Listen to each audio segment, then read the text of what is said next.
Hello दोस्तों, हमारे channel कहानी के भंडार में आपका स्वागत है। तो दोस्तों, आज की इस वीडियो में मैं आपको एक मज़ेदार कहानी सुनाने जा रहा हूँ, जिस कहानी का नाम है माँ दुर्गा और एक बूढ़ी गरीब औरत की कहानी। तो बिना किसी देरी के इस कहानी को शुरू करते हैं।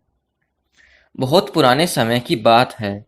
एक गरीब बूढ़ी माँ दुर्गा के मंदिर के आगे भिक्षा के लिए सुबह से बैठी हुई थी, लेकिन उस दिन से उसे मंदिर के बाहर कुछ भी नहीं मिला और उस दिन उसे पानी पीकर ही अपनी भूख मिटानी पड़ी। तभी उसने सोचा कि चलो कोई बात नहीं, शायद कल कुछ मिल जाए। तो अगले दिन भी वो दुर्गा माँ के मंदिर के आगे भिक्षा के लिए बैठ गई। तभी उस बूढ़ी गरीब को यह देखकर बड़ी खुशी हुई कि मंदिर में उस दिन बहुत ही ज़्यादा भीड़ थी। शायद कोई त्योहार होगा, क्योंकि वह मंदिर दुर्गा माता का बहुत प्राचीन मंदिर था। लेकिन यह क्या, वहाँ इतने लोग मंदिर में आकर चले गए, लेकिन उस बूढ़ी गरीब को किसी ने भी कुछ भी नहीं दिया, जबकि उस मंदिर का पुजारी को सभी लोग आटा चावल पैसा सब कुछ दे रहे थे। तभी वह बूढ़ी गरीब आंखों में आंसू लिए माँ दुर्गा को याद करने लगी और उनसे यह कहने लगी कि हे मैया, मुझे दुख इस बात का नहीं है कि मुझे कोई भीख नहीं दे रहा।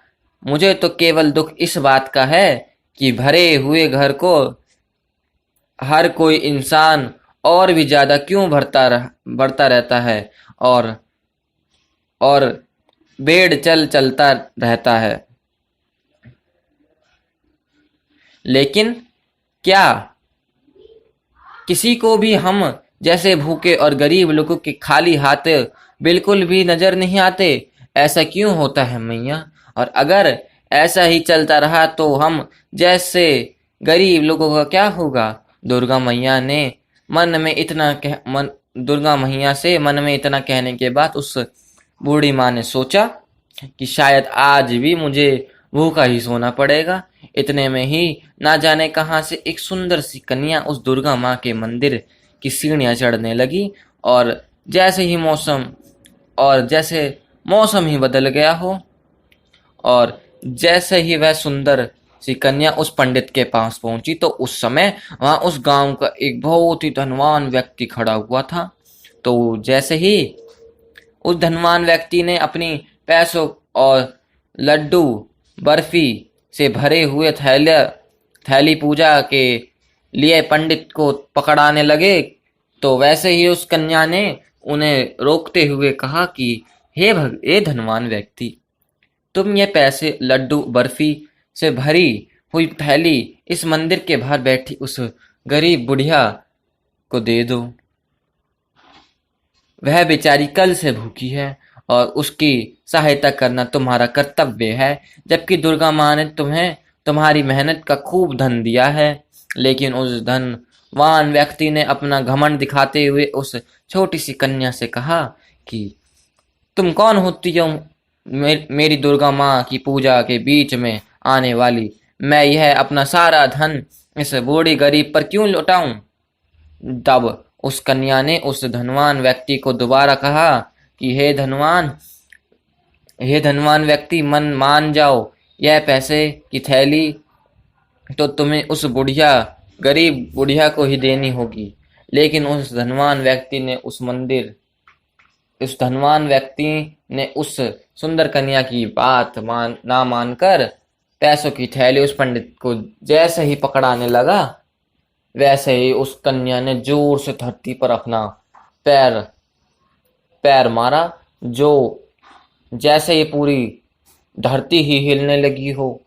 और अचानक वह धनवान व्यक्ति सीढ़ियों से लुढ़कते हुए उस गरीब बुढ़िया के पैरों में जाकर गिर जाता है, जिससे वह धनवान व्यक्ति पैसों की थैली देने से मना कर रहा था जिसको वो पैसों की थैली देने से मना कर रहा था। तभी वह धनवान आदमी खड़ा होकर यह सोचने लगा कि ये कैसा चमत्कार था, मैं ऊपर से नीचे कैसे गिरा? और जब उसने ऊपर की तरफ देखा तो मंदिर के पास भी कोई नहीं था और वह कन्या भी वहां नहीं थी। तो उसने उस मंदिर के पंडित से पूछा कि पंडित जी, अभी अभी यहाँ पर एक सुंदर सी कन्या खड़ी थी जो मुझे मंदिर में प्रसाद न चढ़ाकर उस गरीब बूढ़ी को देने के लिए कह रही थी। तो उस पंडित ने बहुत ही अचंभित होते हुए कहा उस धनवान व्यक्ति से कि नहीं नहीं, यहाँ तो कोई कन्या नहीं आई।